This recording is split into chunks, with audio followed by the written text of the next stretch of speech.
নমস্কাৰ নতুন এটা ৰেচিপিলৈ আপোনালোকক স্বাগতম জনাইছোঁ। এয়া হ'ল বেচনৰ লাডু। এয়া অলপ বেচন লৈ লৈছোঁ 1 কাপ। যিহেতু মই এইবাৰ ট্ৰাই কৰিছোঁ প্ৰথম, সেইটো কাৰণে অলপ বনাইছোঁ। এয়া 2 চামুচ ঘিউ লৈ লৈছোঁ আৰু এতিয়া এই বেচনখিনি ধুনীয়াকৈ ল' ফ্লেমত ভাজি থাকিম। অলপ সময় লাগে বাৰু, 10-15 মিনিটমান ভাজিব লাগে। টো হাই ফ্লেমত নাৰাখিব। যদি হাই ফ্লেমত ৰখা হয় তেতিয়াহ'লে মানে ধৰি গ'লে টিটিকি লাগে খাবলৈ। এতিয়া মই ভাজি আছোঁ।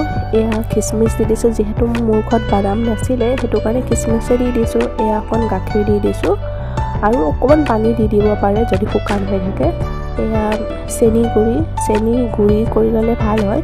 এয়া গুড়ি কৰি লৈছোঁ। গুড়িখিনি একে শেষত দিব, শেষত দি পেলাই এনেকৈ ধুনীয়াকৈ লাডু বনাব আৰু যদিহে অলপ সময় হৈ যায় বা লাডুটো যদি ভাঙি যায় তেতিয়া কি কৰিব, অকণমান গাখীৰ দি দিব তাত। তেতিয়া আকৌ লাডুটো ধুনীয়াকৈ গোল হৈ যাব। এনেকৈ ঘৰত বনাই খাই চাবচোন। ভিডিঅ'টো যদি ভাল পালে লাইক, শ্বেয়াৰ এণ্ড ছাবস্ক্ৰাইব। ধন্যবাদ।